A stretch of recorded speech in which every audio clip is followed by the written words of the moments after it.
Good morning students. कल हम लोग कोसेट और कोसेट की कुछ प्रॉपर्टीज़ देख चुके थे। हमारे पास में वहाँ पर जी कोई ग्रुप होता है और एच हमारे पास में क्या होता है, सब ग्रुप होता है।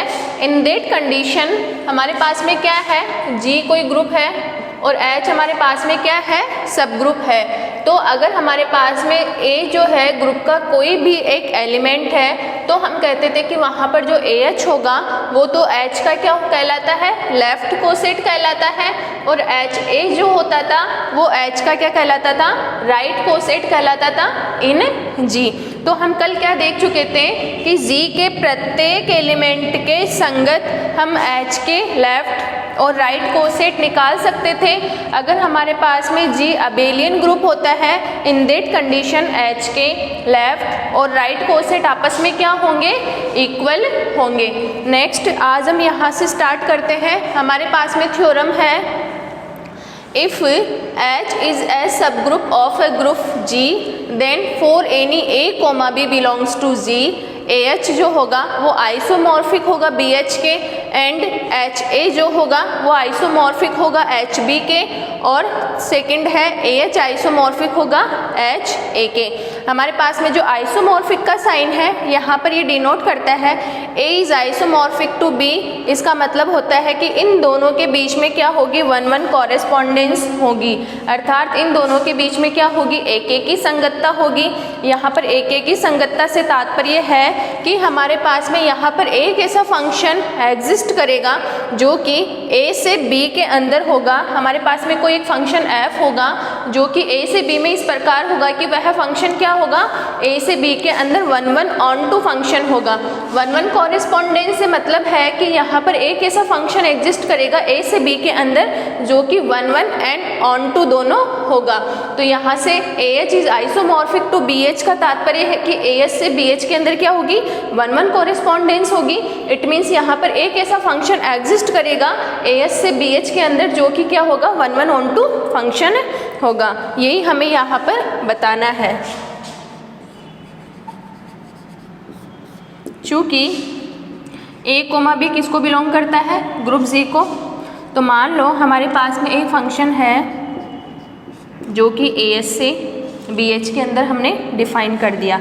और किस प्रकार डिफाइन किया है कि FAH इक्वल्स टू BH, जहाँ पर H किसको बिलोंग करता है, कैपिटल H को बिलोंग करता है।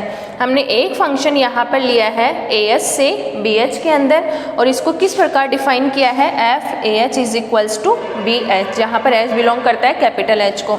अब अगर हमें AH को आइसोमॉर्फिक बताना है BH के, इट मीन्स हमारे पास में जो ये फंक्शन यहाँ पर हमको गिवन है इस फंक्शन को हमें क्या बताना पड़ेगा, 1-1 ऑन टू फंक्शन बताना पड़ेगा। अब किसी भी फंक्शन को 1-1 ऑन टू बताने का तरीका हम लोग 11th क्लास में पढ़ चुके हैं। तो लेट माना FAH1 इक्वल्स टू FAH2, जहाँ पर AH1 और AH2 कहाँ से आ रहे हैं हमारे पास में, इस कैपिटल AH से, और H1, H2 किसको बिलोंग करता है, कैपिटल H को। तो इस डेफिनेशन से f ऑफ AH1 किसके इक्वल हो जाएगा, BH1 के, और ये किसके इक्वल हो जाएगा, BH2 से। B किसको बिलोंग करता है, ग्रुप Z का एलिमेंट है। तो लेफ्ट कैंसिलेशन लो से हमें यहाँ पर क्या मिलेगा, H1 बराबर के H2 मिल जाएगा। अब चूँकि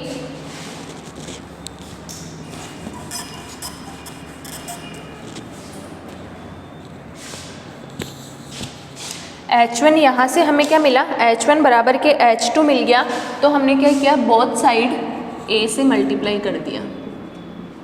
तो f of AH1 equals to f of AH2 implies that हमें क्या मिल गया, AH1, चूँकि f of AH1 equals to f of AH2 implies that AH1 equals to AH2। तो यहाँ पे f इज़ 1-1 हो गया फंक्शन। 1-1 ऐसे ही प्रूव करते हैं हम लोग, f(x) equals to f(y) implies that x बराबर के y। ऐसा हम 11th क्लास में पढ़ते थे। तो यहाँ से हमने f को 1-1 प्रूव कर दिया।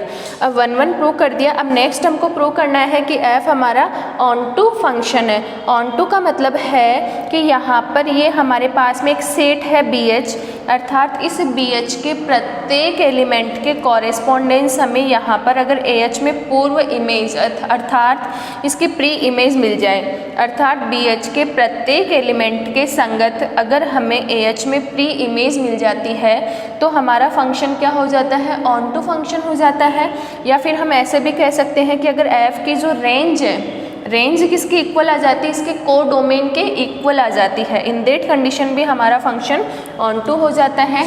लेट हमारे पास में एक एलिमेंट है जो कि BH के अंदर बिलोंग करता है, X किसको बिलोंग करता है, BH को बिलोंग करता है। Implies that there exist H belongs to H such that X किसके इक्वल हो जाएगा, BH के इक्वल हो जाएगा, क्योंकि अगर X इसको बिलोंग करता है तो यहाँ पर H में एक ऐसा एलिमेंट ज़रूर होगा कि X किसके इक्वल हो जाएगा, BH के इक्वल हो जाएगा। नाउ AH जो है वो भी किसको बिलोंग करेगा, कैपिटल AH को बिलोंग करेगा, such that F of AH equals to हमें मिल जाएगा BH मिल जाएगा। तो यहाँ से हम कह सकते हैं कि हमारा F जो होगा वो ऑन टू फंक्शन होगा। Implies that F is 1 onto function. So there is 1 correspondence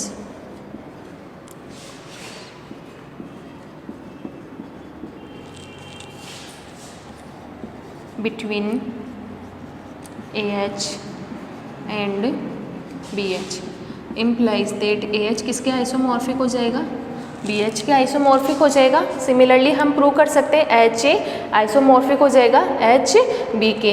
ये H के क्या है, लेफ्ट कोसेट है, और ये H के क्या है, राइट कोसेट है।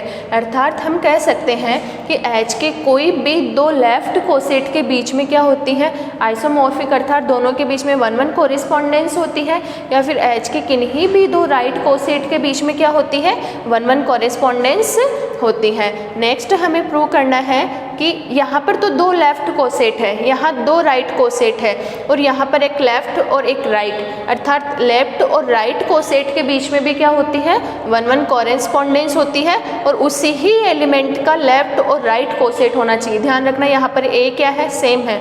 ऐसा नहीं कर दो आप कि AH is isomorphic to HB, ये गलत होगा। यहाँ पर जो है AH किसके आइसोमॉर्फिक होगा, उसी ही एलिमेंट का लेफ्ट कोसेट आइसोमॉर्फिक होगा उसी ही एलिमेंट के राइट कोसेट के। तो ये हम देखते हैं। सिमिलरली ही इसके जैसे ही प्रूव करना है हमें।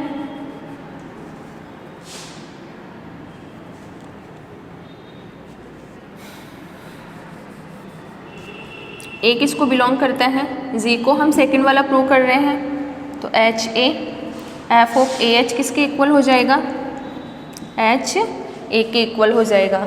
Now F of AH1 equals to F of AH2, जहाँ पर AH1 AH2 किसको बिलोंग करते हैं, इस AH को। तो यहाँ से हमारे पास में आ जाएगा F ऑफ AH1 किसके इक्वल हो जाएगा, H1 A के, और ये हो जाएगा H2 A के। यहाँ से राइट कैंसिलेशन लो से H1 बराबर के हमें क्या मिलेगा, H2 मिलेगा।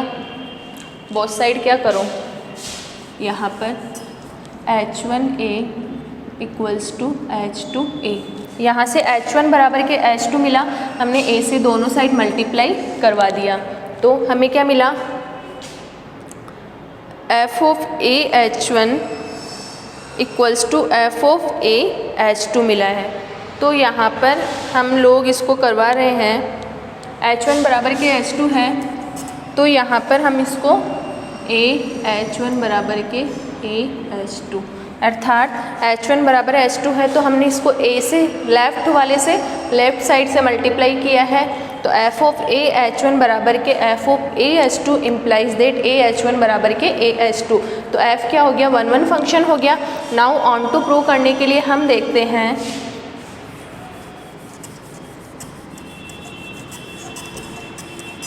let X belongs to HA implies that there exists h belongs to h such that x किसके इक्वल हो जाएगा, h a के इक्वल हो जाएगा, चूँकि ए एच किसको बिलोंग करता है, कैपिटल ए एच को। So implies that F of A H किसके इक्वल हो जाएगा, एच ए के इक्वल हो जाएगा। तो एफ हमें यहाँ पे क्या मिल गया, ऑन टू फंक्शन मिल गया।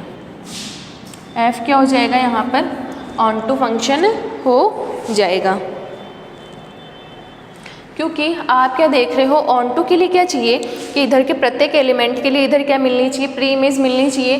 तो एच ए का हमने एक एलिमेंट ले लिया एक्स, एक्स किसके इक्वल है, एच ए के ही इक्वल है, अर्थात एक्स किसके इक्वल है, एच ए के इक्वल है। अब इस प्रत्येक एलिमेंट की प्री इमेज जो होगी वो क्या होगी, ए एच होगी, और एक्स किसके इक्वल है, एच ए, अर्थात इस एच ए की जो प्री इमेज होगी वो क्या होगी, ए एच हो जाएगी। तो एफ ऑन टू हो गया। तो एफ अगर 1 1 ऑन टू है, एफ 1 1 ऑन टू फंक्शन हो गया, तो there is 1 1 correspondence between A H and H A. तो यहाँ से ए एच किसके आइसोमॉर्फिक हो जाएगा, एच ए के आइसोमॉर्फिक हो जाएगा। तो ये हमारे पास में हो गई थ्योरम कि अगर हमारे पास में जी कोई भी ग्रुप है, एच अगर उसका सब ग्रुप है, तो किसी एक एलिमेंट के संगत, हमारे पास में ए क्या है, ग्रुप जी का कोई एक एलिमेंट है, तो उस ए और बी क्या है, ग्रुप जी के एलिमेंट है, तो उन एलिमेंट के संगत एच के किन्हीं दो लेफ्ट कोसेट, ठीक है, किन्हीं दो लेफ्ट कोसेट के बीच में भी 1 1 कॉरेस्पॉन्डेंस होगी, और किन्हीं दो राइट कोसेट के बीच में भी क्या होगी, 1 1 कॉरेस्पॉन्डेंस होगी।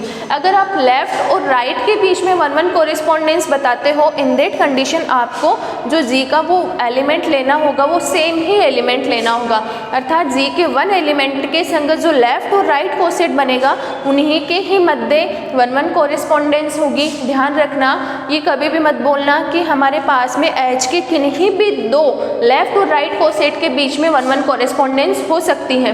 वो कौन सी कंडीशन में होगी, जब हमारे पास में ये एलिमेंट क्या होना चाहिए, सेम होना चाहिए। ऐसा नहीं कर दो कि A H is isomorphic to H B, यहाँ पर एलिमेंट चेंज नहीं होना चाहिए। तो ये वाली थ्योरम का प्रूफ हमने देख लिया। नेक्स्ट 2 कॉरोलरीज हम देखते हैं।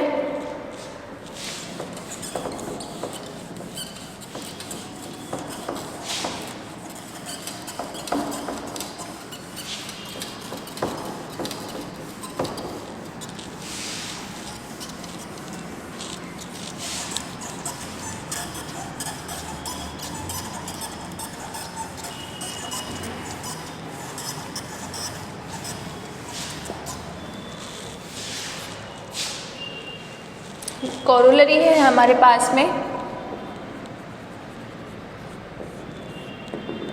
There is 1 1 correspondence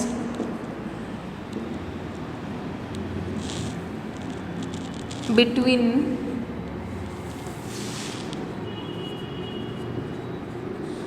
H and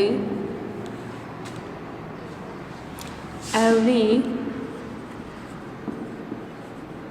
left या फिर राइट कोसेट ऑफ एच। ये क्या कह रहा है, there is 1 1 correspondence between H and every left, या तो उसके प्रत्येक लेफ्ट या फिर उसके राइट कोसेट के बीच में। अर्थात ये कह रहा है कि एच जो होता है वो आइसोमॉर्फिक होता है ए एच के, या फिर एच जो होता है वो आइसोमॉर्फिक होता है एच ए के, ठीक है। तो हमने हमें ये चीज़ बोल रहा है ये, तो कल हम देख चुके थे, वी नो दैट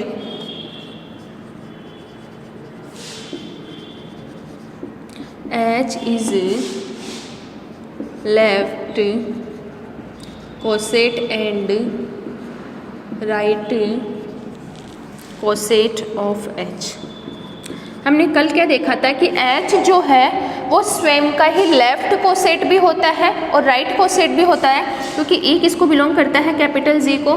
तो ई एच बराबर के एच ई, ठीक है। तो एच जो होगा वो एच का क्या होगा, लेफ्ट कोसेट, और एच ई जो होगा वो एच का क्या होगा, राइट कोसेट। और ये दोनों के दोनों किसके इक्वल है, एच के इक्वल है। तो जो हमारा यहाँ पर एच है वो एच का लेफ्ट कोसेट भी है और एच का राइट कोसेट भी है। और थ्योरम क्या बोलती है कि there is one correspondent between H and every left coset of H. ठीक है, बिटवीन एच और इसके प्रत्येक लेफ्ट कोसेट के बीच में।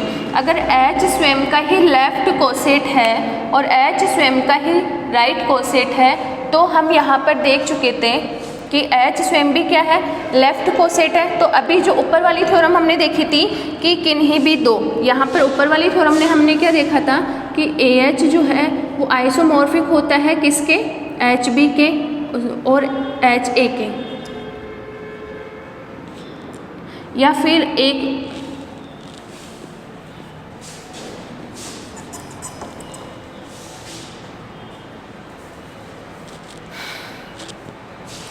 यहाँ पर थ्योरम क्या बोल रही, there is one correspondence between H and every left coset of H. A H क्या है, एच का जो है लेफ्ट कोसेट है, ए एच क्या है, इसका राइट कोसेट है। ठीक है, और हम देख चुके हैं कि एच स्वयं भी लेफ्ट कोसेट है और एच यहाँ पर राइट कोसेट है। तो लेफ्ट कोसेट उसके लेफ्ट कोसेट के आइसोमॉर्फिक होता है और राइट कोसेट उसके राइट कोसेट के आइसोमॉर्फिक होता है।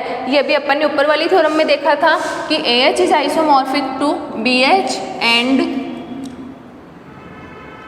H A isomorphic to H B. ये तो क्या था, लेफ्ट कोसेट, और ये थे राइट कोसेट।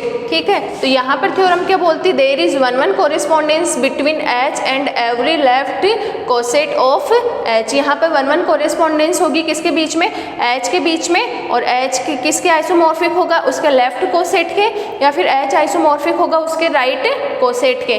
तो ये हम यहाँ पर इस वाली लाइन से हम ये चीज़ समझ सकते हैं कि जो हमारा एच है वो एच स्वयं का ही लेफ्ट कोसेट होता है और एच स्वयं का राइट कोसेट होता है। तो अभी जो नेक्स्ट अबाउ वाली थ्योरम हमने पढ़ी थी कि दो लेफ्ट कोसेट आपस में आइसोमॉर्फिक होते हैं, दो राइट कोसेट आपस में आइसोमॉर्फिक होते हैं। तो यहाँ पर एच स्वयं का लेफ्ट कोसेट है तो left coset is isomorphic to left coset, and right coset H right coset भी है तो right coset is isomorphic to right coset. तो ये कोरोलरी हो गई। इसका प्रूफ इतना सही है कि एच जो है स्वयं का लेफ्ट और राइट कोसेट होता है। फिर नेक्स्ट हमने ऊपर वाली थ्योरम का यूज करके इसको ये बता दिया।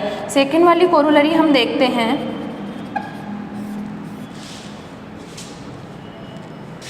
If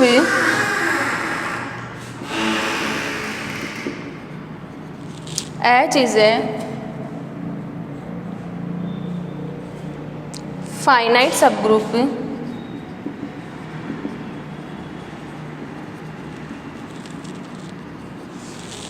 finite subgroup of a group G,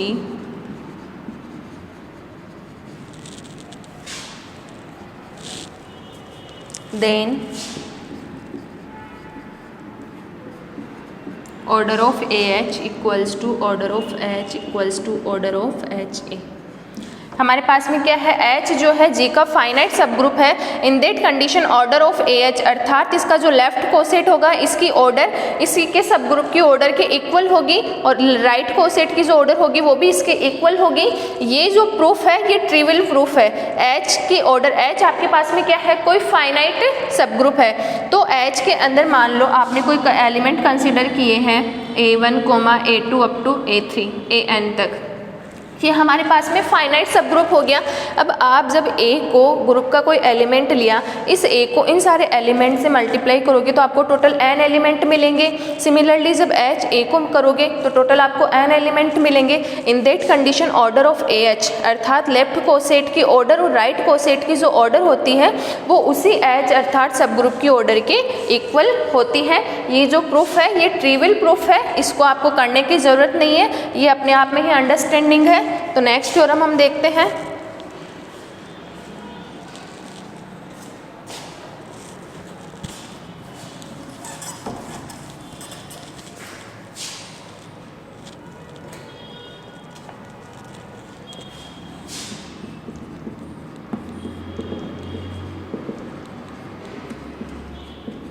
Any two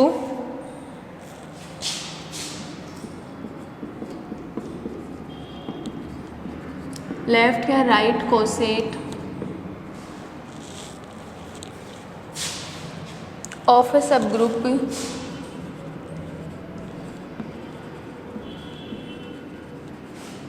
are either identical और disjoint। ये कह रहा है थ्योरम, क्या कह रही है हमारी, कि हमारे पास में किसी भी सब ग्रुप के दोनों लेफ्ट कोसेट या फिर दोनों राइट कोसेट या तो आइडेंटिकल अर्थात समान होंगे या फिर डिसजॉइंट यानी असंयुक्त, अर्थात उन दोनों के बीच में कोई भी एलिमेंट समान नहीं होगा, अर्थात दोनों का इंटरसेक्शन करने पर हमें क्या मिलना चाहिए, फाई मिलना चाहिए। कोई भी दो सेट डिसजॉइंट कब कहलाते हैं, जब A intersection B is equals to क्या हो, फाई हो। तो आप इसको समझने के लिए यहाँ पर इस तरीके से नोटेशन यूज़ में ले सकते हैं। तो कह रहा है किसी भी सब ग्रुप के टू लेफ्ट कोसेट या फिर टू राइट कोसेट, या तो दो लेफ्ट कोसेट आपस में क्या होंगे, या तो समान होंगे या तो दोनों इक्वल होंगे। अगर इक्वल नहीं होते हैं तो दोनों के दोनों डिसजॉइंट होंगे। सिमिलरली दोनों के दोनों राइट कोसेट या तो आइडेंटिकल होंगे या फिर डिसजॉइंट होंगे। Late H be a subgroup of a group G and A और बी अगर जी को बिलोंग करता है, then A H and B H are left coset of H. A H और बी एच क्या हो जाएंगे, एच के लेफ्ट कोसेट हो जाएंगे। अब हमारी थ्योरम ये बोल रही है कि ये दोनों के दोनों लेफ्ट कोसेट या तो आइडेंटिकल होंगे या फिर दोनों के दोनों डिसजॉइंट होंगे। तो लेट हमने क्या कंसीडर कर लिया कि दोनों के दोनों डिसजॉइंट नहीं है। Let A H and B H are not disjoint, अर्थात ए एच इंटरसेक्शन जो बी एच होगा वो नॉट इक्वल्स टू फाई होगा। अगर हमें इनका इंटरसेक्शन नॉन फाई के इक्वल नहीं है तो हमें दोनों को इक्वल बताना है। अब इसका प्रूफ इस प्रकार से करना है। अगर दोनों का इंटरसेक्शन फाई के इक्वल नहीं है, implies that there exist X जो होगा इन दोनों के इंटरसेक्शन के अंदर आएगा। अगर कोई एलिमेंट इनके इंटरसेक्शन को भी बिलोंग करता है, it means X belongs to A H and X belongs to B H. तो एक्स ए एच को भी बिलोंग करेगा और एक्स जो होगा वो बी एच को भी बिलोंग करेगा।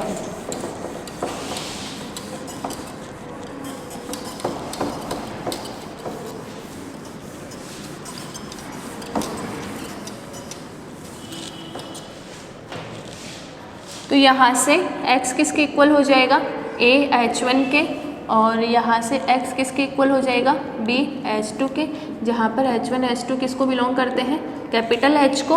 तो यहाँ से x बराबर के a h1 बराबर के b h2। तो यहाँ से आप a की वैल्यू इस प्रकार निकाल सकते हैं और यहाँ से b की वैल्यू इस प्रकार निकाल सकते हैं। अब नाउ हमें क्या प्रूव करना है, AH बराबर के BH हमें प्रूव करना है। तो यहाँ से अगर हम इन दोनों को एक दूसरे का सबसेट बता दें तो दोनों के दोनों क्या हो जाएंगे, इक्वल हो जाएंगे। तो इसके लिए हमें सबसेट बताने के लिए हमें क्या करना पड़ेगा, let AH belongs to AH implies that AH किसके इक्वल हो जाएगा, यहाँ से A की वैल्यू आप रखोगे BH2 H1 इन्वर्स और H के। तो BH2 H1 इन्वर्स H किसको बिलोंग करेगा, एक तरीके से BH को बिलोंग करेगा। तो यहाँ से AH को बिलोंग करता है, BH को भी बिलोंग करता है। तो यहाँ से AH सबसेट हो गया BH का। नाउ BH बिलोंग करता है BH को, तो यहाँ से BH की वैल्यू आप क्या लिख सकते हो, H2 इन्वर्स H, ये हो गया H1 H2 इन्वर्स H। ये किसको बिलोंग करेगा, AH को। तो BH को बिलोंग करता है, AH को भी बिलोंग करता है। तो BH किसका सबसेट हो गया, AH का। इक्वेशन फर्स्ट और सेकंड से AH हमारे पास में किसके इक्वल आ गया, BH के इक्वल आ गया। H हमारे पास में सब ग्रुप है, इसलिए यहाँ पे प्रत्येक एलिमेंट का इन्वर्स भी है। इन दोनों के बीच में यहाँ पे H1 H2 इन्वर्स H, यहाँ पे क्लोजर प्रॉपर्टी लगने के बाद में ये सारा का सारा किसके अंदर चला जाता है, इस कैपिटल H के अंदर चला जाता है, क्योंकि H हमारा यहाँ पर सब ग्रुप गिवन है। तो ध्यान में रखना, H हमारे पास में सब ग्रुप है तो उसके कोई भी दो लेफ्ट कोसेट या तो आइडेंटिकल होते हैं या फिर डिसजॉइंट होते हैं। तो हमने इसका प्रूफ इस प्रकार से किया कि हमने उनको डिसजॉइंट नहीं माना और लास्ट में जाके हमने उनको इक्वल बता दिया है। तो यही चीज़ है यहाँ पर अगर दोनों के दोनों डिसजॉइंट नहीं है, इट मीन्स एक एलिमेंट ज़रूर होगा जो कि दोनों के इंटरसेक्शन में होगा। अगर वो दोनों के इंटरसेक्शन में है तो दोनों को सेपरेटली भी इन दोनों को क्या करेगा, बिलोंग करेगा। तो यहाँ से x की वैल्यू AH1 और x की वैल्यू BH2 हमने कंसिडर कर ली और यहाँ से A और B की हमने वैल्यू सेपरेटली निकाल ली। देन अगर हमें दो सेट को आपस में इक्वल बताना है तो दोनों को एक दूसरे का सबसेट बताना आवश्यक है और दोनों को एक दूसरे का सबसेट बताना है। इट मीन्स हमने कोई एक एलिमेंट लिया AH का और अगर हम उसको बिलोंग करवा दें BH के अंदर तो AH सबसेट हो जाता है BH का। और अगर हमने BH का कोई एलिमेंट लिया है और अगर वो एलिमेंट AH में भी बिलोंग करता है तो BH सबसेट हो जाएगा AH का। तो यहाँ से इक्वेशन फर्स्ट और इक्वेशन सेकंड से AH इक्वल्स टू हो जाएगा BH के इक्वल हो जाएगा। नेक्स्ट थ्योरम कल हम लाग्रांज थ्योरम पढ़ेंगे, आप लोग पढ़ के आना। Okay, thank you so much.